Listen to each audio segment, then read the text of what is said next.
All right then, as you can see, I have some pre-selected questions for you. Oh, great, yeah. Hopefully we can just keep this very interactive and we can kind of take it from there. Yes. So firstly, thanks for coming. I know it was a bit of a journey and a bit of a nightmare getting here as well. Not too bad. Yeah, but I just wanted to say thanks for joining, and I thought it'd be really kind of good for everyone kind of watching to kind of just get a short introduction of you, what it is you do, and kind of like, your roles and responsibilities as well. Yeah. Audrey Shankles from ARTUS Interactive. We are in Frankfurt, Germany. We are a creative agency specializing in digital web production, digital creative, and 360 marketing. I am our client services director, which means I get to help our clients solve problems or take advantage of opportunities that may come up, including help them find new opportunities. So I'm really interested in building our clients' business solutions at a higher level. Congratulations. Oh, thank you. Okay, so just to build on that a little bit, so we'd love to hear more about ARTUS and really kind of understand what your core services are as well that you deliver to clients. Sure. So we have been around for about 25 years or so. We've always been involved in website design, website development, not just from the creation of the page, but also then the running of the page, the maintenance, the updates, things like that. We since then branched out into other forms of digital media, including TV productions, which has been really fun, yes, nice. Branding and campaigns. And over the last couple of years, we've gotten strongly into e-commerce. And that could be everything from supporting our clients on their third-party retailer platforms or running their own direct-to-consumer shops. And I think what would differentiate us is relationships with our clients. And I know that's tossed around all the time in marketing world, but we really believe in relationships first. We have some client relationships that are over 20 years old that we continue to grow and explore marketing achievements with. So when we get to meet a new client or partner agency or service provider or vendor or whomever, it's about the relationship for us first. And we think once you get to know somebody, then you can create work together. So I like to think of it as whenever I'm meeting a potential new client or a new partner, it's like I'm going to go make a friend who also has a marketing project. Yeah, super helpful. We know tech is very important to you guys, and it is a strong differentiator, including the relationships as well that you have with your clients. How would you say utilizing technology on a day-to-day basis really kind of helps you kind of achieve objectives such as kind of like being more efficient or anything like that as well in terms of like internal workflows and external sort of relationships as well? Yeah. Since we're digital first, I mean, technology is our core. It's a tool. It's not a crutch, but it is what we use to be creative or to explore new boundaries of what creativity is. So when it comes to integrating tech into our business, it's not really anything we think of consciously because it's just there. And we rely on our team members to always be up to date with technology. But we support each other when we're doing that. If something new comes around, we explore it together. Our clients tend to be very tech focused as well. So we are able to pair our team members who have expertise in one platform with the client or the touch point of the other platform. And generally it syncs together in the entire digital marketing experience. Yeah. Yeah. Very interesting. So since 2020, Celtra's creative automation solution has been a part of your own tech stack. Yes. Utilizing it across a number of different clients. How has, I guess, creative production or automated creative production really helped you sort of enhance your service offerings to your clients and make you more competitive in the market as well? The volume is part of it for sure. I mean, the sheer magnitude of hundreds of assets that we can create using the Celtra platform is really valuable to our clients. I would say it's not just about mass quantity because anybody could do mass quantity with different technology, but we're looking at mass quantity that's also customized. And that's what's really important to us when we're using a Celtra campaign or when a client briefs Celtra to us, because they're looking for customer journeys on specific points in a funnel that capture the consumer where they're at. And so because there's thousands of mutations of consumers somewhere on their digital marketing purchase journey, if I can. We like to make sure we have creative that guides them along the way to the solution that they need, which is hopefully our client's product. Can you talk a little bit about the challenges ARTUS has faced in terms of kind of like needing to deliver pixel perfect creators across sort of multiple variants, markets, format sizes, in kind of little to no time these days? Yeah, so creating pixel perfect creative, that's our core business. That's not the problem, right? But it is that key element of time. So there is never time because marketing is now, and now is becoming faster and faster. And we have found that when we were using traditional digital design methods with hard downloaded copies onto local computers or wherever, the upload speed, the download speed, the checking it just took away time from the actual creation and reviewing of that creative. Yep. So when we were able to integrate Celtra, all the assets were there in real time for everybody, not just our designers, our project managers, our accounters, but also our clients could see in real time if we were making adjustments or things. And we were able to, again, speed up drastically the amount of creative that came out from these briefs and on this customized kind of method. I think a really good example would be a launch of a toolkit a couple years ago that was known to be centralized for this brand, but they already had 20, 30 markets planned that were going to localize it. And we were able to create the base assets in such a way that we knew when it was time to localize those languages, it was going to be as simple as feeding in our Excel sheet, basically, of translations with our markets, and out the door they went. And so sometimes we would be ahead of schedule by weeks before media was ready to launch. So Fantastic. That was not something we were able to do before. Yeah, that's really good to hear. Obviously, to address the issue of kind of needing to have a lot more volume these days, to cover multiple channels, formats and things like that these days, and different personalization strategies that a client might have. Obviously, technology has helped you a lot here, specifically creative automation as well. So what did implementing creative automation look like for your team in practice? Yeah, I think when we got our first Celtra brief and first touched this whole topic, we did the briefs somewhat hand in hand with our client who wanted to explore this. And they took on the responsibility of crafting the story and the type of consumer that they were looking for. And we took on the, okay, how does it work? What does it actually look like in terms of using this platform? Once we got past that first project, we had a clear idea of, okay, it makes sense with the decision trees that Celtra taught us to use. We immediately started onboarding designers and tech project managers to the certification programs that Celtra offers. Yep. And we make sure that is part of our employee onboarding process now for designers that are more technical in skills.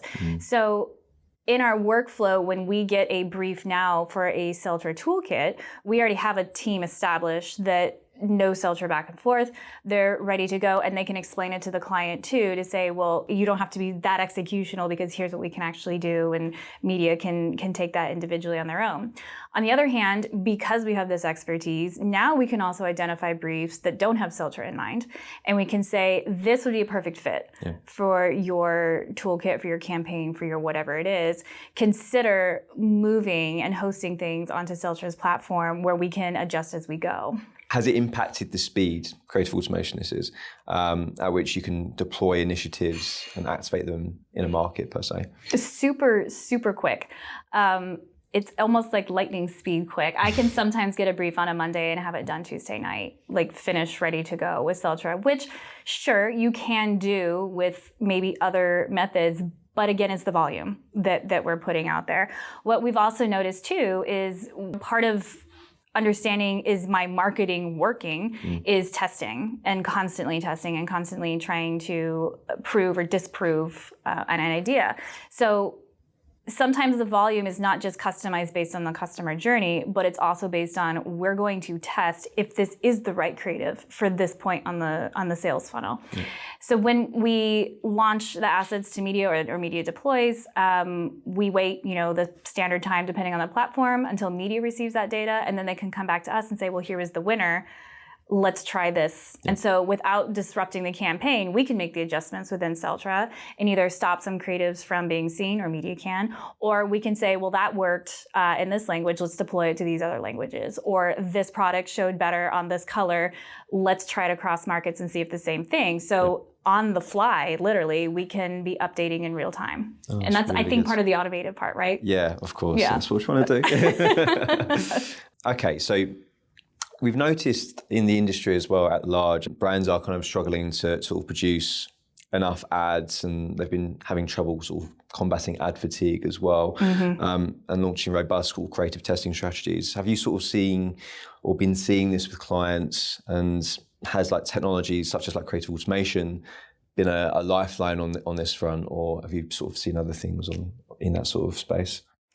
Yeah, I think maybe going back to the testing is part of that. That's part of being able to make sure the creative is fitting the brief or is fitting the business goal. Ad fatigue is real, and we get that data almost instantly, which sounds crazy, right? You would think you would need a while to understand ad fatigue, but these days you don't. You can figure out ad fatigue pretty early on, or at least media can, and we share results with them. So if we always have something in our back pocket, if we always have a way to tweak an ad pretty quickly, I mean, within the same day, that's the answer. So if on Celtra, I know I have suite A of ads and ad A7 is not working very well, we can go in there and already adjust it and come out with suite B and say, okay, well, maybe here's some versions of A7 that didn't work out. That's my own nomenclature, sorry.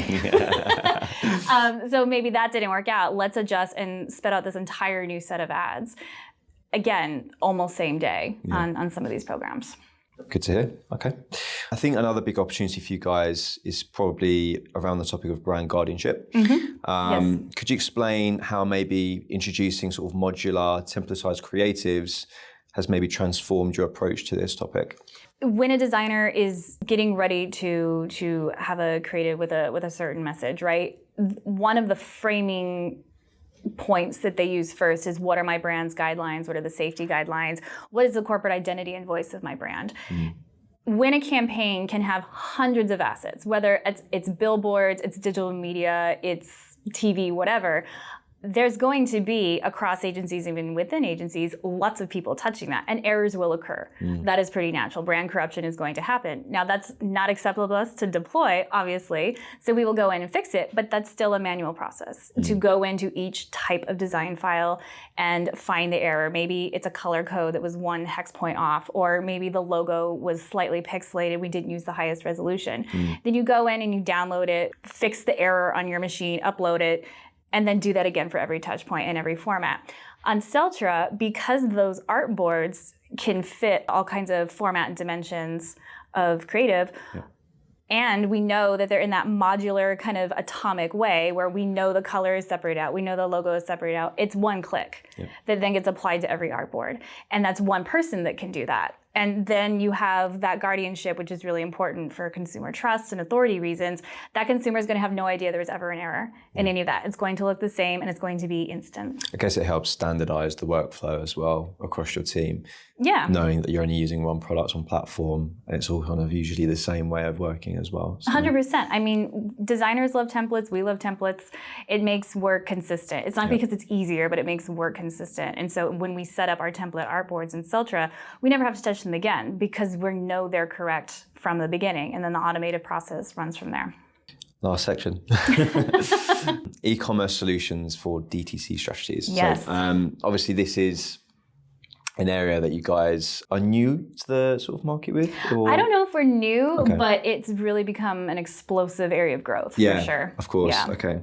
So I would like to really just touch on the topic of direct-to-consumer marketing. So do you think this is a big opportunity for you and your clients at the moment? It's huge. Direct-to-consumer, whether that's online or in-store, gives brands the opportunity to speak directly to consumers unfiltered because it's their platform. Again, whether that's a brick and mortar or that's an online platform.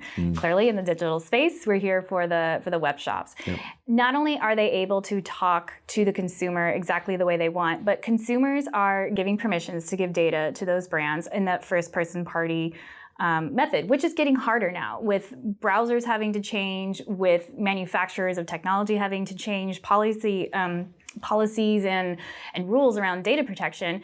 If I give my data to a brand, that's fine. I want the brand to have it. So brands get that important customer interaction there. Plus, they also could potentially see reduced costs because they are no longer relying on a third party to host or to sell or to distribute sometimes even. So we find it really important that brands who want to explore direct-to-consumer really think of the options that are out there available to them because there's a ton, no matter how big or small your brand is. And I guess, how do you see creative automation helping artists drive your clients' DTC marketing efforts now and in the future as well? Not every consumer is going to be aware of brands' shops. That's the point of marketing, right? Is to say, I'm here, here's my products, come find me. Yeah. We want to make sure that people get the message out there. And because brands would own their own platform, they have better control over maybe promotions that they want to give or special offers on certain types of products. These promotions can move really quickly for a brand. They can also be very limited in time.